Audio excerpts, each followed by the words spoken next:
looking ahead to the big story. The big story now was the king is dead. We've got a new king coming in. Play actually was, I think, far above, on a plateau that was far above politics. I don't think the play ever had a genuine political pull in his life. When he published the first issue of Ms. magazine, Gloria Steinem's magazine, it was tucked into New York Magazine, a great introduction for a new magazine. Everyone said, well, he seems to be toward the left. He's a feminist. He's a feminist. In fact, Clay knew Gloria very well, admired Gloria, but the explanation really was simple.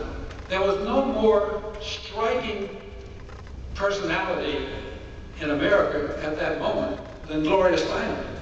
And there was nothing more symbolic of this totally new movement than the magazine Ms. So Clay's idea of news was never altered by mere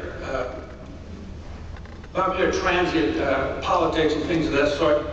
As for the recently, I'm going to phrase drop now.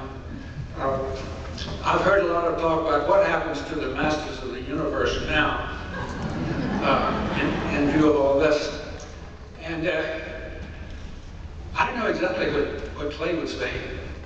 They've been old hat for years, for 5 years at least. Everybody with ambition is in the hedge funds, and they're not even suffering. That would be the story. That would be Clay's story. He'd be so far ahead. And he would send everybody up to Greenwich, Connecticut. Because Greenwich is now Wall Street. Wall Street is now the Chicago Commodity Exchange. It hopes. It hopes. My own novel worth of Clay stories began when he was one of 3 top editors at Esquire, and I was a new to New York freelance writer doing such unsigned Esquire featurettes as Where to Take a Date in New York, or the student prints, How to Seize Power, though an undergraduate. I might have stayed for years in that nameless vineyard, especially at a time when, as far as I could see, there were only 1 or 2 women writers who were assigned serious subjects, and they worked at the New York Times. So if Clay hadn't taken a flyer on sending me out to do a long article on the implications of the then brand new contraceptive pill, I would still be writing nameless pieces, perhaps.